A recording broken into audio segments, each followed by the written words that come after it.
Today we are going to study the topic tissue.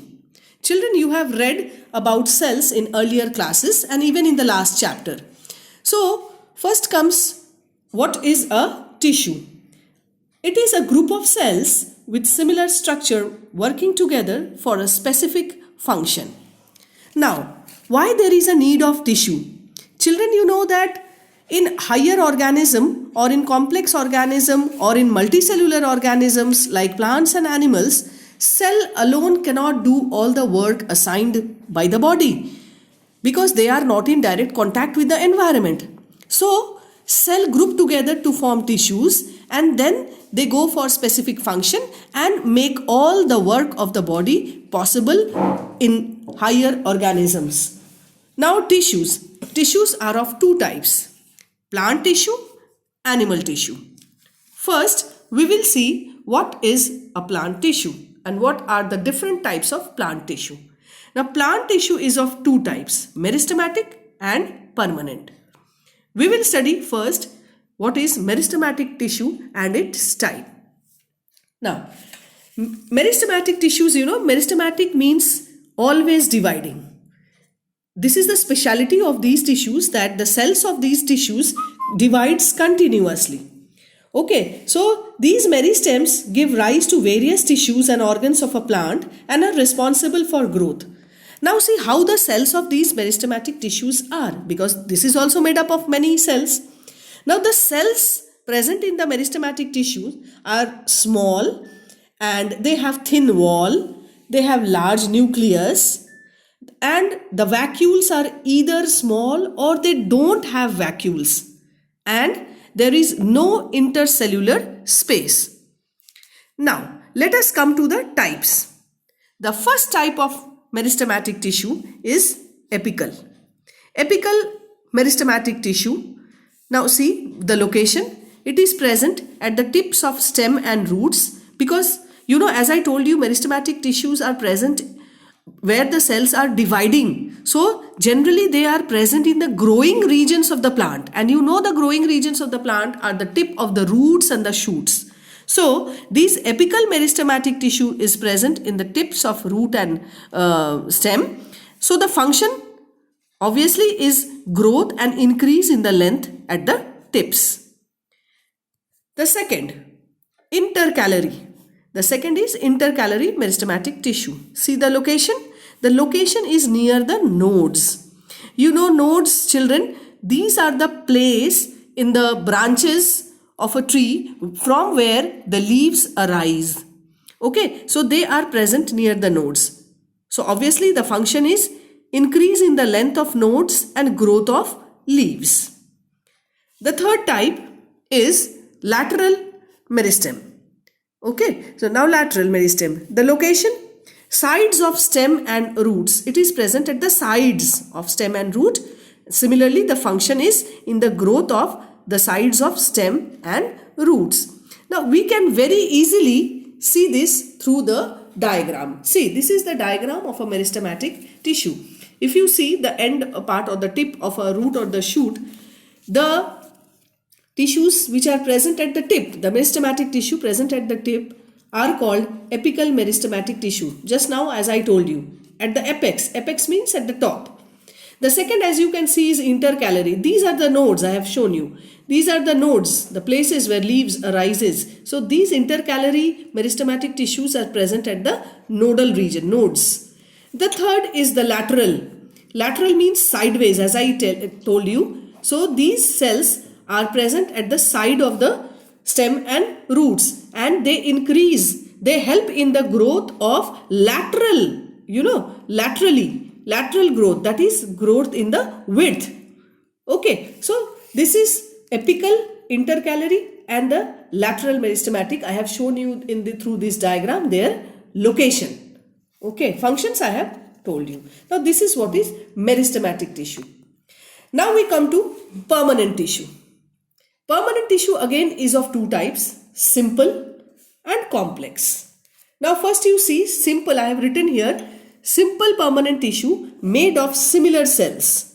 Now made of similar cells means in this type of tissue the cells which are present are generally of same shape, whereas and same type, whereas in complex where I have written made of more than one type of cell means here the cell, one cell may be of this shape, one cell may be elongated, one cell may be hexagonal or isodiametric, like that. More than one type of cell. So this is called complex permanent tissue, and where the cells, all the cells are of same type, it is called simple permanent tissue. So let us first see about simple permanent tissue. Simple permanent tissue is of three types: parenchyma, collenchyma, sclerenchyma. Now see, let us talk about parenchyma first. In parenchyma, the cells are found in soft part of the plant, and it consists of thin cell wall. The cell wall is very thin, okay, which is made up of cellulose. This cell wall, as you know, is made up of cellulose. Now, intercellular space is present between the cell. It means between other cells there are some spaces. So, okay, and these spaces between the cells are called intercellular spaces. Intercellular spaces. So, parenchyma have intercellular spaces between them. And it consists of living cells. And the function is storage of food, gas exchange, floating of aquatic plants. Now see, parenchyma has two special types. One, when these parenchyma acquire chlorophyll. Remember it, when these parenchyma cells acquire chlorophyll, then it forms chlorenchyma. Chlorenchyma. Okay, and because chlorophyll is there, so they perform the function of photosynthesis. The second type, the special type of parenchyma is erenchyma. Erenchyma. This means these cells acquire air spaces. These cells acquire air spaces. So when they form erenchyma cells, they help in floating of aquatic plants and leaves on the surface of the water. So this is about parenchyma. Now we move on to collenchyma. These cells are found in petiole, leaves and young stems. Now consists of unequal thin cells, that is thickened at the corners. As I told you, in parenchyma all the cells were of same type, okay, and the cell wall was thin. In collenchyma the cell wall will be like this and it will be thickened at the corners only. The corners will be thickened.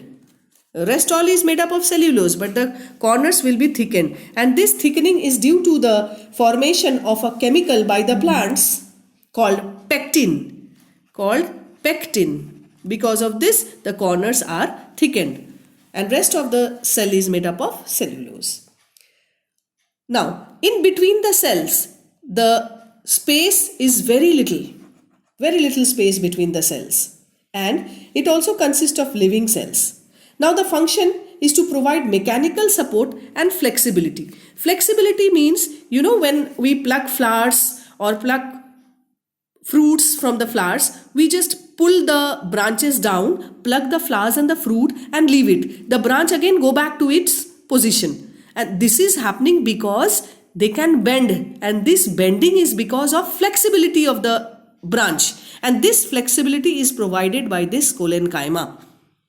Because of this, okay, we have seen during windy days, even the branches of a plant, they move left and right, and again when the wind stops they come to its original position. So all these bending, all this flexibility is because of this collenchyma.